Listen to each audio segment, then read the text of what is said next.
দুনিয়াতে উলঙ্গ আইসি এই সাদা কাপড়টার জন্য, এই সাদা কাপড়টার জন্য আইসি দুনিয়াতে। পুরুষ মানুষ টাকার দরকার নাই, সাদা কাফন দেখলে অন্তরের মধ্যে কি আসে? ভয়।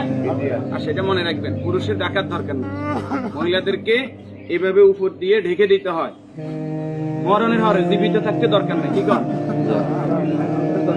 আমার মেয়ে, আমার স্ত্রী, আমার বোন, আমার মা বেপরদায় চলে, আমরা হইলাম দায়ুস।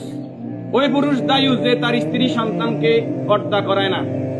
আপনি থাকতে আপনার স্ত্রী কিভাবে ফেরিয়ালার সামনে যায় আলু ফ্রাইস কিনে, আপনি দেশে থাকতে, আপনি এলাকা থাকতে আপনার স্ত্রী কিভাবে মার্কেটিং করে যায়, কিভাবে বাজার সদাই করে, আপনি পুরুষ কেন পর্দার ব্যাপারে সচেতন নয়? আপনার উপযুক্ত মেয়ে ওড়না ছাড়া ঘর থেকে বের হয় কিভাবে? আপনার মেয়ে, আমার মেয়ে কিভাবে পায়জামা টাকনুর উপরে পরে? আমার ছেলে কিভাবে পায়জামা টাকনুর নিচে পরে? আমার টাকা দিয়ে আমার ছেলে সিগারেট খায়, আমার টাকা দিয়ে, আমার টাকার এমবি খরচ করে আমার ছেলে মেয়ে ঘরের মধ্যে গান বাজনা করে। আপনি পুরুষ উদাসীন, আপনার খবর নাই। খোদার কসম, দায়ুস ওই পুরুষ যে পুরুষ তার পরিবারকে দিন শিক্ষা দেয় না, কোরআন শিক্ষা দেয় না, পর্দার কথা বলে না। আর দায়ুস জাহান্নামে যাবে। এই দুনিয়াতে আসছে সাদা কাপড়টার জন্য, শুধু এই সাদা কাপড়টা অ্যারেস্ট করার জন্য। কিন্তু এই সাদা কাপড়টাও নিজের টাকায় কিনা হয়, নিজের টাকায় কিনা হয়। কেউ না কেউ, আমরা অনেক সময় শুনছি যে 3.5 হাতের মালিক ছাড়া আমি ন, আমি নিজে 8-10টা কবর এইভাবে দিছি যে উনি যে জায়গা দেখাই গেছে এই জায়গার কবর দিন। আর আমাদের বাড়ি কথা কি বুঝতে পারছেন? উনি যে জায়গা দেখাই গেছে ওই জায়গায় দিতে পারি নাই বিভিন্ন কারণে। ওই জায়গার মধ্যে হয়তো পুরান কবর পড়ছে, অথবা ওই জায়গার মধ্যে খাদ গর্ত বেশি, পানি হয়ে গেছে।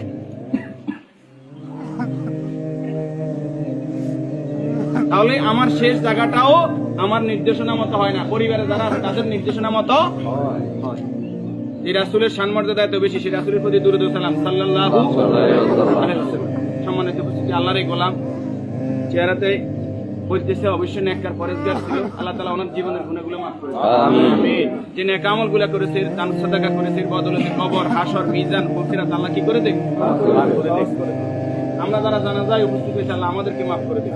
আল্লাহ তাআলা এই পরিবারকে ধৈর্য ধারণ করার তৌফিক দান করুন। 40 জন জানাজাতে কাদেরকে উপস্থিত করাইবেন? আমাদের কত বলবো, বলতে আর বলতে মনে চায় না। সব জানেন কিন্তু আমল নাই। আপনি জানেন যে আত্মীয়তার সম্পর্ক নষ্টকারী জাহান্নামে যাবে, আপনি নিজেই সেই সম্পর্কটা বারবার নষ্ট করেন। আপনি জানেন যে আগে সালাম দিতে হবে, আপনি সালাম দেন না। আপনি জানেন যে নিজের জন্য যেটা ভালো মনে করি অপরের জন্য সেটা ভালো মনে না করলে আমি ইমানদার নয়। আপনি জানেন প্রতিবেশীর হক নষ্ট করলে ইমানদার নয়। কই নাই, সব শুধু জানি, আমল করি না। আমাদের মাঝ থেকে আমলটা দূরে সরে গেছে। এই নেককার গোলাম জানাজাতে নামাজি পরেজগার লোক, শিরিক মুক্ত লোক, আপনার দৃষ্টিতে যিনি শিরিক মুক্ত, এরকম 40 জন লোক যদি দোয়া করে আল্লাহ তাআলা ওই দোয়া কি করে? কবুল করে। 40 জন হাইবেন, আইতেন না উনি নামাজি পরেজগার। উনি হয়তো আপনি মনে করেন যে মাজারে সেজদা দেন শুধু কবিরা গুনাহ, মাজারে সেজদা দেন বুঝি শিরক। শনিবার মঙ্গলবার কি শিরক না? শনিবার মঙ্গলবার হিসাব করা শিরক না? নি শিরক, এটাও শিরক।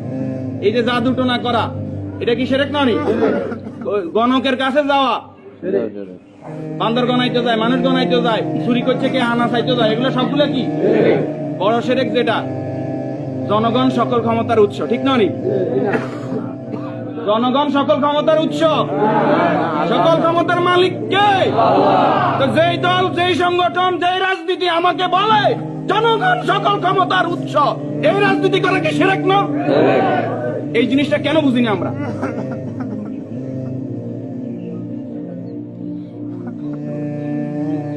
আপনি মুখে বললেন জনগণ সকল ক্ষমতার উৎস, অন্তরে আপনি বলবেন যে হ্যাঁ আল্লাহ সকল ক্ষমতার উৎস। এটা তো আল্লাহ মানে না।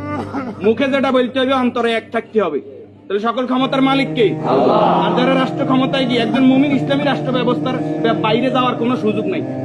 যদি আওয়ামী লীগ আবার তওবা ইস্তেগফার করি আই কয় যে আমরা আল্লাহর আইন অনুযায়ী রাষ্ট্র চালাই, আমরা কইম আলহামদুলিল্লাহ। বিএনপি যদি কালকে বলে যে আমরা রাষ্ট্র চালাইম আল্লাহর আইন অনুযায়ী, কোরআনের আইন দিয়ে রাষ্ট্র চলবে, সৎ নামাজি ফরেজগার লোকরা চেয়ারম্যান মেম্বার হইব, তাকওয়াবান হইব, আমরা বিএনপির সাথে আছি, বিএনপি কে ভোট দেব।